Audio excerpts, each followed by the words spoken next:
Salve, camaradas! Tudo bem? O tema do vídeo de hoje é: o governo Lula vai fazer um corte no orçamento dos militares? Cuidado!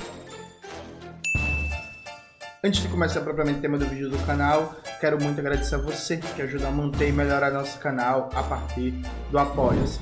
Seu apoio é fundamental para a gente continuar o nosso trabalho. Se preferir o Pix, está aparecendo aqui como QR Code na tela do vídeo. Lembrando que a gente tem uma lista de transmissão no Zap Zap com todo o conteúdo que a gente produz e recomenda. Entra lá e não perde nada. Camaradas, note, nos últimos dias começou a circular muitas informações que o governo Lula, que está preparando um pacote neoliberal de ataques aos direitos da classe trabalhadora e de corte de gastos, vai também fazer a tributação dos milionários e vai cortar dos militares, que o Ministério da Defesa foi envolvido nos cortes, que os cortes não vão ser só na carne dos trabalhadores e por aí vai. Veja, é preciso muito cuidado com isso, muito cuidado a partir de 3 questões centrais. E aí, que questões são essas? Vamos lá. Primeira coisa, vários economistas progressistas passaram 2023 inteiro e parte de 2024 mentindo para você, dizendo que o Fernando Haddad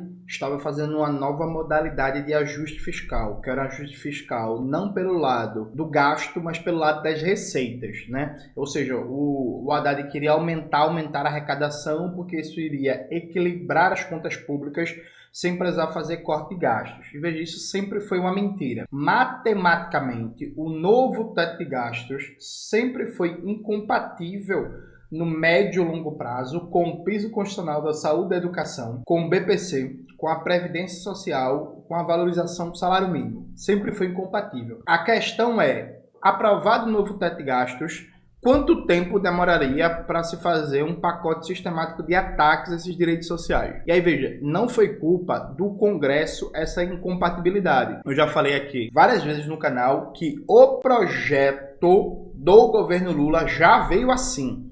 O Congresso piorou um pouco o novo teto de gastos, mas se o Congresso tivesse aprovado o projeto sem nenhuma modificação, ele já seria incompatível com o piso constitucional da saúde e da educação. Tem 2 textos que eu sempre cito aqui, que vale muito a pena ler e que explicam esse detalhe, que é o texto A Cruzada de Fernando Haddad contra a Saúde e a Educação, do Outras Palavras, autoria do Antônio Martins. Coloca na tela, Maxwell, e deixa um tempinho a mais aí para a galera ver. E o texto do professor Pedro Paulo Bastos, né?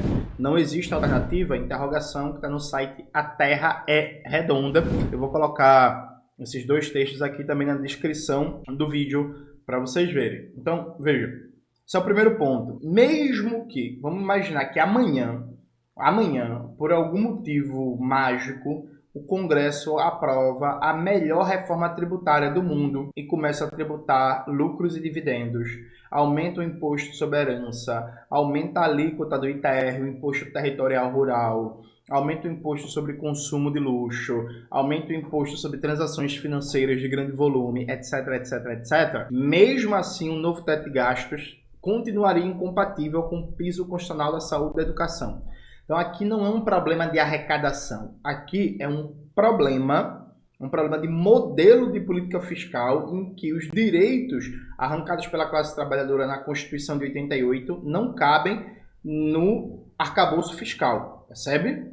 Essa que é a questão. Inclusive, tem uma coisa que talvez seja até difícil de explicar aqui, que eu teria que entrar em minúcias, em detalhes, mas assim, quanto mais rápido crescer a arrecadação, mais rápido explode a incompatibilidade entre o novo teto de gastos e os pisos constitucionais da saúde e da educação. Lembrando que o ex-ministro da Saúde, José Gomes Temporão, foi ministro da Saúde do governo Lula II, ele fala que atacar o piso constitucional da saúde pode significar a morte do SUS. Então assim, essa é a primeira coisa. Gente, não se empolguem, não se animem com a ideia de, pode ser que tribute os ricos também, porque Lula quer fazer ajuste fiscal para todo mundo. Veja, se tributar ricos, por exemplo, isso não vai mudar o fato de que vão lascar o SUS que a gente usa, vão lascar a educação pública, as universidades públicas, os institutos federais, a educação pública, o BPC, o benefício de prestação continuada, a aposentadoria, a valorização do salário mínimo. Então, assim, são coisas diferentes. Hoje, inclusive,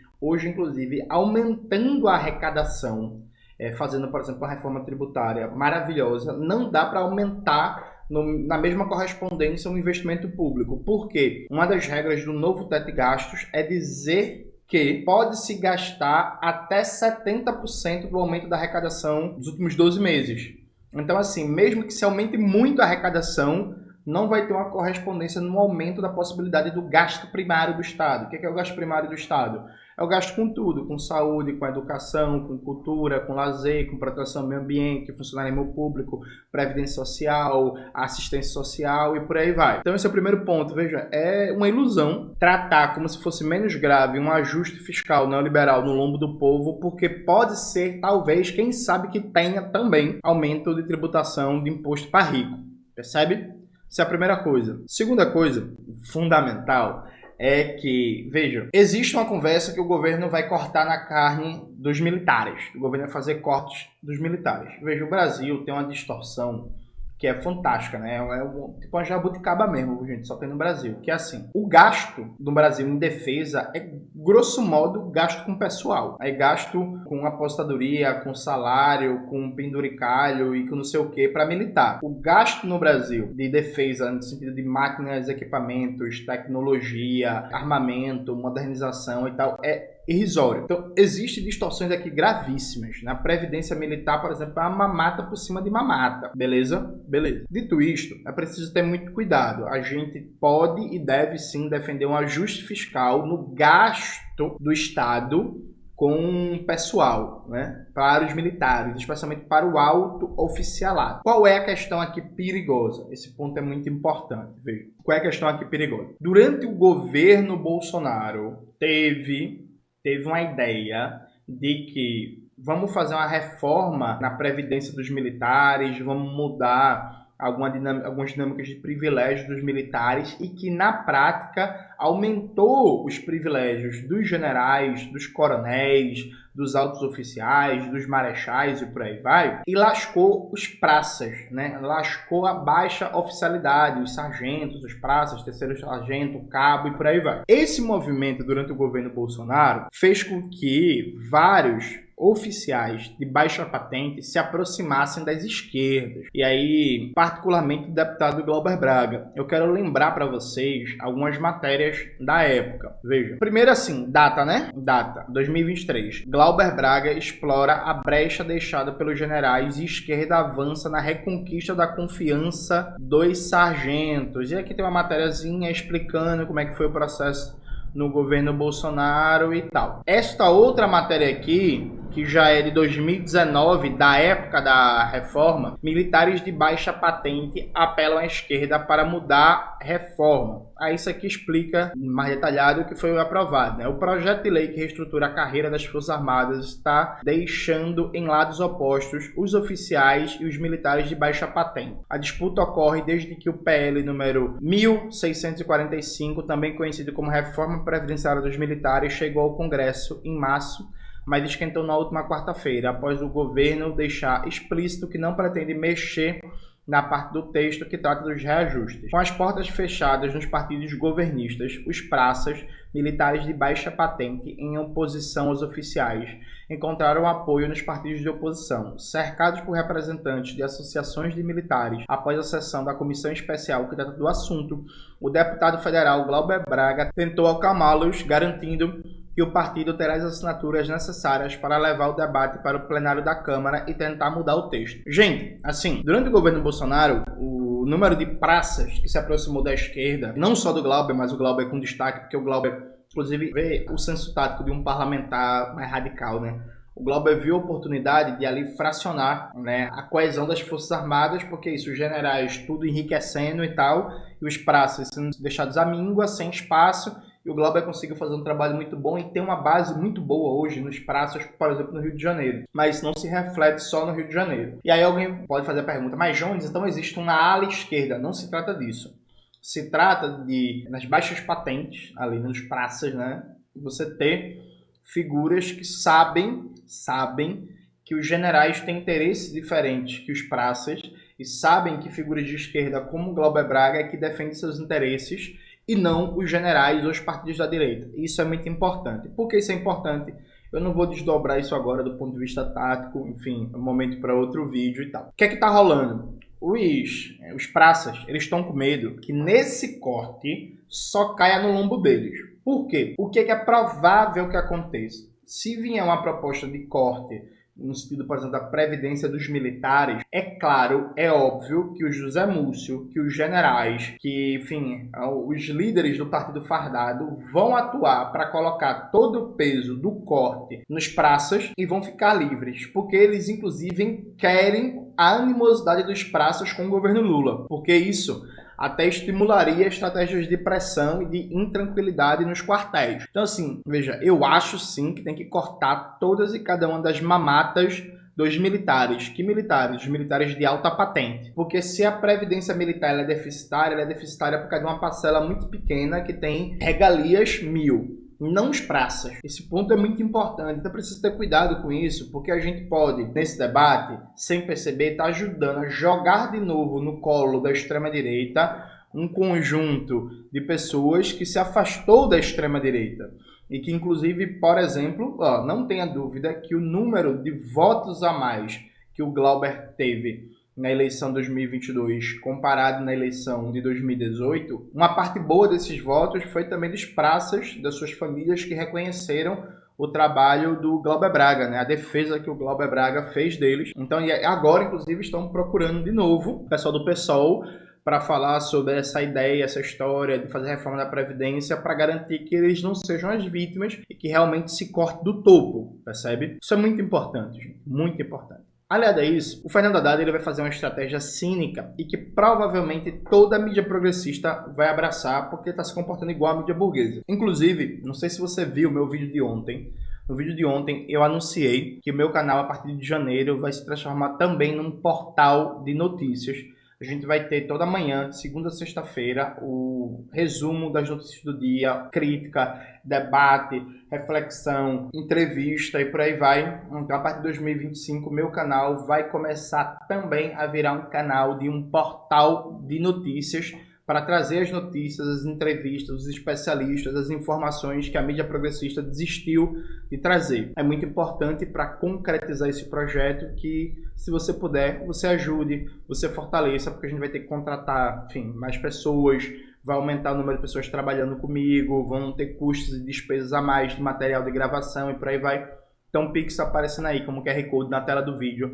Se você puder dar uma força nesse projeto, vai ser muito importante. Mas aí voltando, qual é o chaveco do Fernando Haddad? É adequar o crescimento do salário mínimo, do piso constitucional da saúde e da educação e da concessão do BPC aos limites do arcabouço fiscal, do novo teto de gastos. O novo teto de gastos ele tem uma banda, que é o gasto público primário, isso está fora o gasto financeiro do Estado, né, gente? Que é o gasto com juros e serviço da dívida pública. O gasto primário do Estado pode crescer de um piso de 0,6% até um teto de 2,5%. Então a desculpa do Haddad é, a gente não vai fazer cortes, a gente vai só adequar esses gastos ao arcabouço. Isso significa corte, gente. Se você fizer isso, por exemplo, só saúde e educação vão perder no universo dos próximos 5 anos mais de 30 bilhões de reais, percebe? Então o nome disso é corte. Eu vou mostrar aqui para vocês uma matéria da Folha de São Paulo, que a Folha de São Paulo vem atuando como porta-voz do Ministério da Fazenda, né? Tudo que o Ministério da Fazenda quer, a Folha de São Paulo está noticiando e fazendo pressão para ser aprovado. Presta atenção aqui. O pacote de medidas de contenção de gastos elaborado pelo ministro Fernando Haddad deve ter impacto de cerca de 70 bilhões nas contas públicas nos primeiros 2 anos. A economia é estimada por integrantes do governo Luiz Inácio Lula da Silva em 25 bilhões e 30 bilhões em 2025. O anúncio das ações que compõem o pacote ocorrerá após a cúpula do G20, que acontece no Rio de Janeiro nesta terça-feira. Os valores foram divulgados primeiro pela revista Veja e confirmados pela Folha. E aqui vem, uma das principais medidas deve ser a limitação do ganho real do salário mínimo, com o objetivo de alinhar a política de valorização às regras do arcabouço fiscal, cujo limite de despesas tem extensão de 0,6 a 2,5. Pela regra atual, o salário mínimo teria ganho real de 2,9% em 2025, conforme desenho do PIB, Produto Interno Bruto, de 2 anos antes. Em 2026, a alta seria 3%, considerando as projeções de crescimento para esse ano. Vocês entenderam? Pela regra de valorização do salário mínimo, aprovada, inclusive, se não me falha a memória, pelo governo Dilma, o salário mínimo, o reajuste a 2025 deveria ser de 2,9%. Se você adequar o salário mínimo, a valorização dele, ao limite do novo teto de gastos, ele vai poder crescer no máximo 2,5%, acima da inflação. Isso é um corte, gente. Isso é um corte de 0,4% de aumento do valor real do salário mínimo. Isso não é só adequar ao arcabouço fiscal, isso significa, na prática, cortar. Pronto, voltando aqui. Como antecipou a Folha, limitar os ganhos reais do salário mínimo pode render uma economia de 11 bilhões até 2026. Quando você lê economia, leia-se, vai ter menos dinheiro no bolso da classe trabalhadora. Então não tem economia, né? Vai tirar renda da classe trabalhadora. A conta considera um aumento de 2,5% acima da inflação no ano que vem, no limite permitido pela regra fiscal, e de 2% em 2026. Em linha com a expansão prevista para o teto de despesas daquele ano. Em um horizonte mais longo de 4 anos, a economia com a medida pode chegar a 22 bilhões de reais. Então, assim, menos 22 bilhões de reais no bolso da classe trabalhadora e dinheiro para os rentistas, né? Parte dos aliados de Lula já vinha alertando que, sem mexer na política do salário mínimo, o pacote de contenção de despesas teria alcance limitado. Aí vem aqui mais informações sobre o pacote de ataque neoliberal. O governo também deve mexer no abono salarial, espécie de 14º salário pago a trabalhadores com carteira assinada e que ganham até 2 salários mínimos. O diagnóstico é que o benefício, que custará 30 bilhões em 2025, pode ser mais focado nos mais pobres.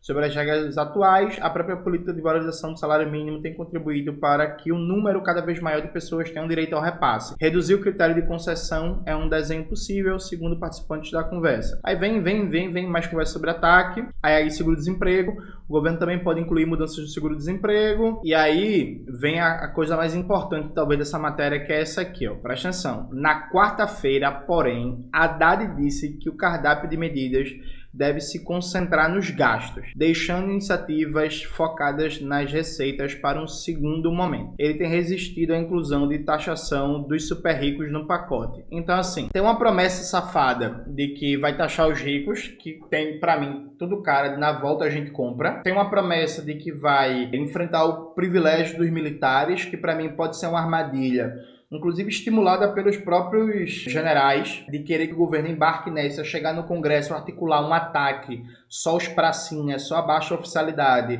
para antagonizar eles com o próprio governo Lula. E tem na prática o pacote de ataques neoliberais, né? É isso. Aí veja, gente, a ideia do governo Lula é fazer reajustes muito pequenos do salário mínimo em 2025 e 2026. E aí, na prática, em 4 anos de mandato, vai ser muito difícil você chegar, por exemplo, em 4 anos de mandato, a 20% de reajuste, de ganho real do salário mínimo acima da inflação. Vamos imaginar o número de 20% de ganho real do salário mínimo acima da inflação. Isso daria uma média de um ganho real de 5% ao ano. É significativo, é importante. É pouco, eu acho, mas é significativo. Mas imagine se o governo fica aquém disso, né? Especialmente considerando que o reajuste para 2024 foi até significativo, 6,67%, né, de reajuste do salário mínimo. Foi bom, sim, pode ser melhor, muito mais. Mas imagina se o governo sai de um reajuste do salário mínimo de 6,67% e vai para 2,5%. E em 2026 vai para 2%. Aí, esses imbecis, eles estão trabalhando com uma das principais marcas do governo Lula. A ideia deles é rebaixar até isso. Porque, veja, uma das coisas que fez o Lula ganhar a eleição, essa eleição de 2022, foi a memória dos governos lulistas passados. O governo lulista passado, a gente está falando de 66% de aumento do salário mínimo acima da inflação. Aumento do poder de compra do salário mínimo. 66%. E aí o Lula ganha a eleição prometendo que ia voltar essa prosperidade, essa época e tal e tal. Aí os caras querem, nos 2 últimos anos de mandato, querem dar aumentos ridículos de salário mínimo e vai... Assim, gente. Aí vai fazer uma propaganda oficial dizendo assim: no computo geral, o salário mínimo cresceu 17%, cresceu 18%, 16%, 19% e tal, porque é isso, né? Em 2023, 2024 o aumento foi significativo. Não, beleza.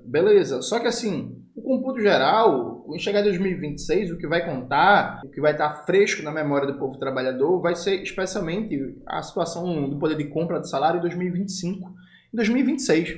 E assim, gente, sabe? Então o Caba quer fazer um ajuste neoliberal no lombo do povo trabalhador para salvar o novo teto de gastos e tá cogitando seriamente, e aí isso não é só o Haddad não, o Lula permite isso, está cogitando seriamente até atacar uma das maiores marcas dele, que é a política de valorização do salário mínimo, inclusive uma própria legislação aprovada pelo PT. Então, assim, eu acho muito curioso, porque numa situação como essa, aí vem uns fanáticos, uns imbecilzinhos dizer que o problema é que eu tô criticando essa medida neoliberal. Não é o problema do governo querer atacar a própria valorização do salário mínimo não, sabe? Assim, gente, isso vai dar errado em duas dimensões. Isso vai dar errado para a classe trabalhadora, porque vai piorar muito as condições de vida da classe trabalhadora, vai objetivamente matar o nosso povo, que é assim, fazer cortes na saúde significa isso, matar o nosso povo, e vai dar errado também do ponto de vista eleitoral e ideológico, porque vai facilitar muito o caminho da extrema-direita. Então, cuidado com esse negócio de que Haddad vai taxar os ricos, que Haddad vai cortar dos militares, porque isso tem muito cara de cortina de fumaça para tornar mais agradável, mais fofo, o que na prática, na essência, é basicamente um ajuste fiscal neoliberal no lombo do povo trabalhador, que vai piorar a vida do nosso povo e que vai facilitar e muito a vida da extrema-direita em 2025, em 2026 e adiante. É isso, galera. Espero que vocês tenham gostado do vídeo de hoje do canal. Não se esqueça de se inscrever no canal, ativar o sininho, curtir esse vídeo, compartilhar, tudo isso que vocês já sabem. Um beijo e até a próxima.